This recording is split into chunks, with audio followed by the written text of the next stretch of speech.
안녕하세요. 결혼한 지 3년 된 30대 여성이에요. 평소에 종종 다른 분들의 사연을 들으며 울고 웃고 하는데 오늘은 저도 하고 싶은 이야기가 있어서 이렇게 사연을 적게 되었어요. 저희 신우에 관한 이야기인데요. 솔직히 어디서부터 사고방식이 뒤틀린 건지 이해도 안 되고, 아니 누가 애 낳으라고 협박한 것도 아니고 자기가 좋아서 둘이나 낳아놓고 피 한 방울 안 섞인 저더러 그러는 건지 도대체 이해가 안 됩니다. 그래도 남편 누나라서 차마 어디 가서 속 시원히 말 한 번 못했던 이야기예요. 남편과 저는 봉사활동을 하다가 알게 된 사이입니다. 먼저 제가 봉사활동을 하게 된 계기는 당시 저는 나고 자란 고향을 떠나 서울에서 직장 생활을 하고 있었는데요. 언젠가부터 단순하게 친구들하고 만나서 놀고 그러는 거 말고 뭔가 좀 더 의미 있는 일, 사회에 도움이 될 만한 일을 하고 싶더라고요. 그렇게 생각만 하다가 우연히 기회가 닿아 보육원에서 봉사활동을 하게 되었어요. 반면에 남편은 당시 다니고 있던 회사가 제가 봉사활동하던 보육원에 도움을 주고 있었거든요. 그래서 반강제로 봉사활동도 참여하게 되었다고요. 남편이 하는 말이 주말에는 쉬고 싶은 마음뿐이었는데 보육원에서 봉사활동을 하게 되는 바람에 진지하게 회사를 관둘까 그런 생각까지 했었다대요.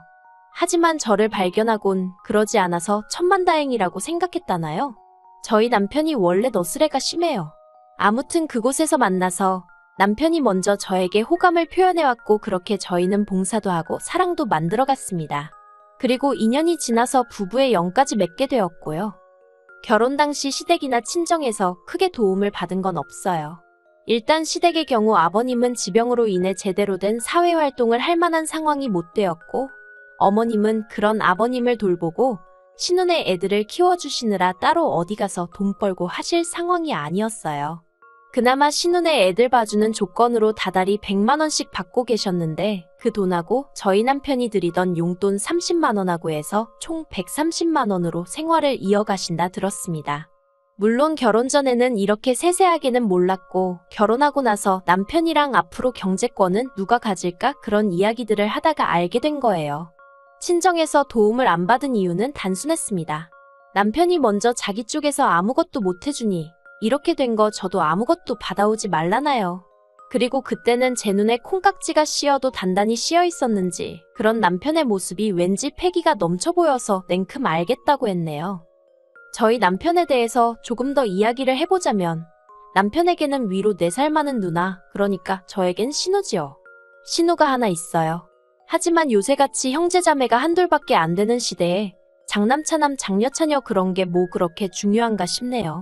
저도 친정에서 차녀지만 행여 집안에 무슨 일이라도 있으면 능력되고 시간 있는 사람이 해결하면 되지 그게 꼭 나이 순일 필요는 없다고 생각하거든요. 그리고 말이 나와서 말이지만 저희 신우는 심해부와 함께 치킨집을 운영하고 있어요. 그런데 인터넷에서 후기라던가 찾아보면 솔직히 장사가 잘 되는 편은 아닌 것 같대요. 맛없다 눅눅하다 욕도 많이 먹고 사실 결혼 전에는 신혼외가 장사를 한다 그 정도만 알고 있었지 업종이라던가 몇 시까지 하고 그런 세세한 사정은 잘 알지 못했거든요. 저도 굳이 물어볼 생각을 못했고 남편도 먼저 말해주지 않았으니까요. 나중에 왜 말 안 했냐고 지나가듯 한번 물었는데 자랑거리도 아니고 굳이 뭐하러 말하나 싶었다나요. 하지만 장사가 어떻게 되건 간에 신혼에는 새벽 2시까지 장사를 이어가는 날이 많았고 그렇다 보니 자연스레 어머님이 애들을 봐주시게 된 모양이 돼요. 그런데 앞에서 제가 100만 원이라고 얘기했던 거 기억하시나요? 저는 솔직히 처음 들었을 때 애들 한 명당 100만 원씩 받으신다는 줄 알았어요. 그게 요새는 입주시터들은 300조도 안 들어오는 일도 있다더라고요. 그런데 아무리 친정어머니라 해도 그렇지 어떻게 남자애들을 둘이나 그것도 일주일에 6일씩 맡기면서 딱 100만 원이라니? 너무한다 싶대요. 물론 모녀 사이에 괜찮다고 이야기가 되었으니 그랬겠지만요. 한편 남편과 결혼한 지 반년쯤 되어가던 시기에 아버님이 돌아가셨습니다.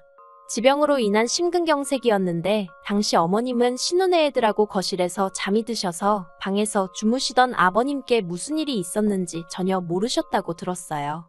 그래서인지 아버님이 돌아가신 이후로 한동안 어머님이 이게 다 당신 탓이라며 스스로를 많이 원망하고 자책하셨지요. 저러다 어떻게 되시는 거 아닌가 싶을 정도로 많이 힘들어하셨어요. 그래도 시간이 약이라더니 한 달 정도 지나니 상황이 어느 정도 정리가 되어 갔습니다.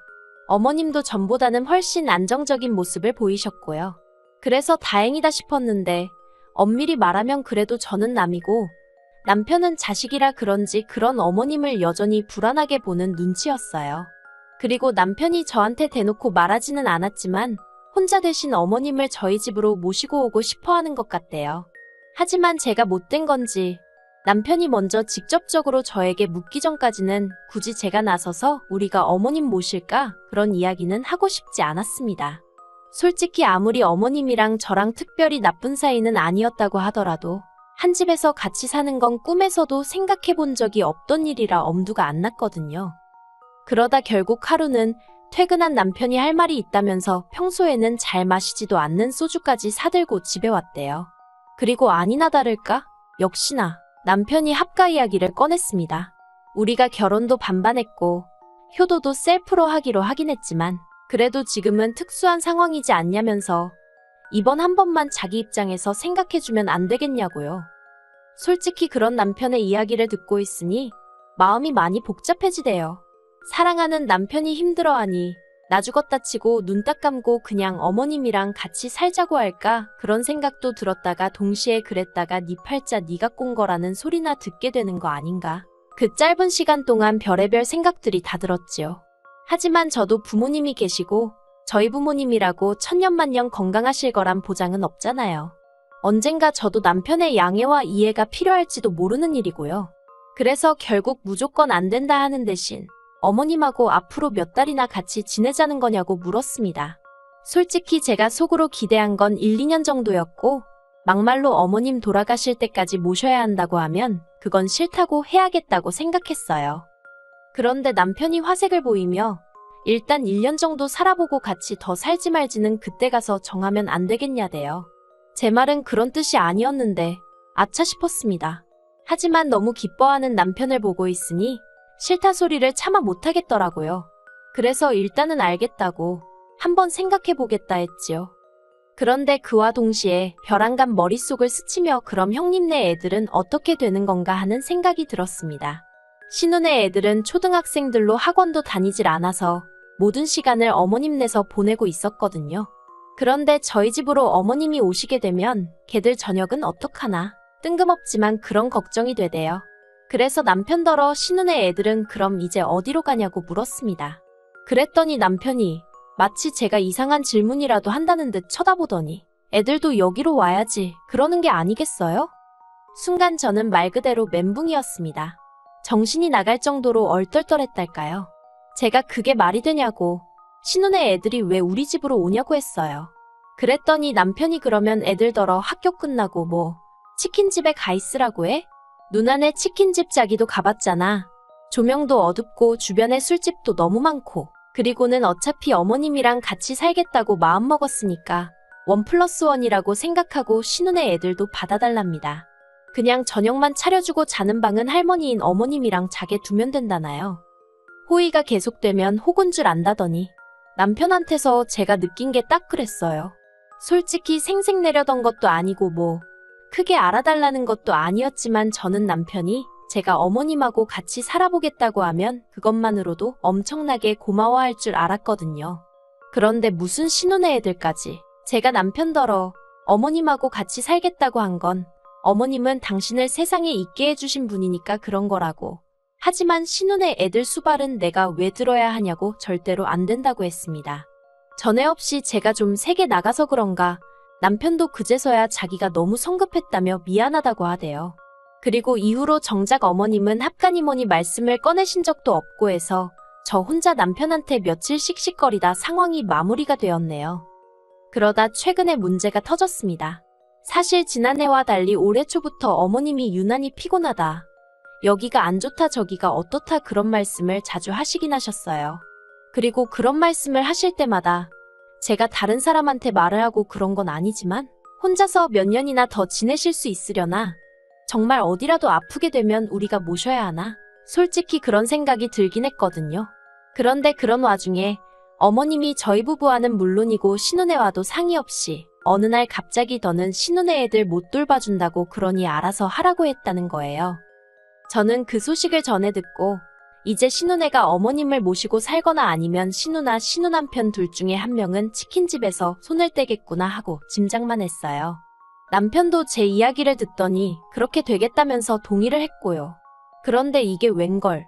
신우가 저한테 연락을 해왔습니다. 그리고 신우가 하는 이야기는 정말 상상치도 못한 황당한 스토리대요. 사실 어머님의 상황과 별개로 남편과 저는 슬슬 아이를 가질 준비를 하고 있었어요. 그 준비라는 건 이제 음식도 좀 좋은 걸로 골라서 먹고 영양제도 잘 챙겨 먹고 운동도 하고 뭐 그렇게 말이지요. 그리고 이런 이야기를 남편이 별 생각 없이 지난 가족 모임 때 신우한테 하대요. 그런데 신우가 그 이야기를 꺼내면서 하는 말이 저더러 어차피 올해 애 가지면 회사 관둘 거 아니냐입니다. 그러니까 어차피 관둘 거 조금만 더 일찍 관두고 어머님이랑 당신애들 좀 챙겨주면 안 되냐대요. 그러면 어머님한테 애들 봐주시는 몫으로 드리던 돈도 저에게 주겠다면서요. 제가 황당해서 신우더러 지금 형님네 애들 때문에 저더러 회사를 관두라는 거냐고 단도직입적으로 물었습니다. 그러자 신우가 꼭 그런 건 아니지만 제가 조금만 배려를 해주면 어머님도 그렇고 자기네도 그렇고 상황이 나아진다는 뜻이래요. 그러면서 제 결정에 두 가정의 목숨이 달려있다나요? 솔직히 신우가 회사 생활을 안 해봐서 회사의 출산휴가라던가 육아휴직을 잘 모르나 싶기도 하고 그래서 신우한테 조목조목 설명을 해줬어요. 저는 육아휴직이 보장되는 회사에 다니고 있고 혹시나 나중에 복직을 하는데 상황이 여의치 않아서 퇴사를 하게 되면 그때는 권고사직 처리가 되기 때문에 실업급여도 얼마 받을 수 있다. 근데 지금 관두면 저는 말 그대로 아무것도 못 받는다. 그러니 형님 말씀대로 해드릴 수가 없다. 그렇게 딱 잘라 말했지요. 그랬더니 신우가 또 한다는 말이 그래서 내가 한 달에 100만 원씩 준다고 하잖아 그럽니다. 어처구니가 없어서 솔직히 어디 가서 제 입으로 얼마를 벌고 어쩌고 그런 이야기하는 거 별로 안 좋아하거든요. 사람들 반응이 씁쓸한 게 자기들 생각보다 적게 벌면 무시하고 자기들 생각보다 많이 벌면 인정을 안 해주고 어느 쪽 반응이든 기쁘지가 않아서 언젠가부터 수입에 있어서는 말을 아끼고 있어요. 그런데 신우가 계속 그놈의 100만 원을 들먹이면서 저를 설득하려고 드니까 나중엔 화가 다 나더라고요. 그래서 신우더러 형님, 저 한 달에 400씩 벌어요. 그랬습니다. 그러자 신우가 저를 황당하다는 듯 쳐다보더니 그래서 100만 원은 뭐 돈 같지도 않다는 거야 하고 시비를 거는 게 아니겠어요. 그때 깨달았습니다. 지금 신우랑 아무리 이야기를 해도 해결되는 일은 하나도 없이 나 혼자 화만 나겠다는 사실을요. 그래서 신우더러 순리대로 살라고 했습니다. 애는 애 엄마가 키우는 게 맞지. 할머니한테 맡겼다가 이제 외숙모한테 맡길 생각을 하시느냐고. 그렇게 불쌍한 애 이손저손 타게 하지 마시고 이참에 아이랑 한번 시간을 보내보시라 했습니다. 그랬더니 신우가 저더러 애도 없는 게 아는 척 하지 말라고 또 한 소리 하대요. 그리고 저도 더는 신우의 막말을 듣고만 있을 수가 없어서 애가 있어도 아무것도 모르는 형님보단 제가 나은 것 같다고 받아쳐버렸어요. 그랬더니 이제 신우가 돈 좀 번다고 사람 무시하냐? 너 내가 장사한다고 무시하는 거지 하고 온갖 억지를 써대더라니까요. 결국 결론부터 이야기하자면 신우는 치킨집에서 나와 지금 집에서 애 키우며 살림하고 있어요. 저 때문에 외벌이가 되어 먹고 살기가 빡빡하다는 말도 안 되는 소리를 하면서 저희 남편더러 생활비를 보태달라고 했었답니다. 저한테는 비밀로 하고요.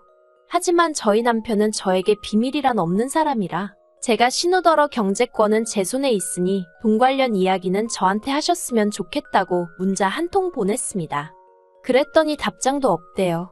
그리고 어머님은 저희 남편이나 신우 둘 중 그 누구와도 합가를 하지 않으셨어요.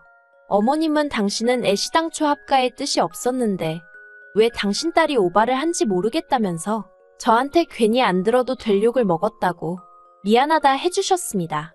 남편도 나중에서야 신우가 저에게 퍼부은 막말을 듣게 되었고 저한테 정말 저런 누나를 둬서 미안하다며 몇 번이고 사과를 해왔고요. 저는 신우가 밉고 재수없는 거지 남편한테는 그 정도로 나쁜 감정은 아니었거든요. 그래서 남편더러 조금만 더 나를 챙겨달라고 부탁하곤 더는 따져묻지 않기로 했어요. 지금은 신우네와는 왕래하지 않고 오로지 어머님하고만 한 달에 한두 번씩 만나며 적당한 거리를 유지하고 지내는 중입니다.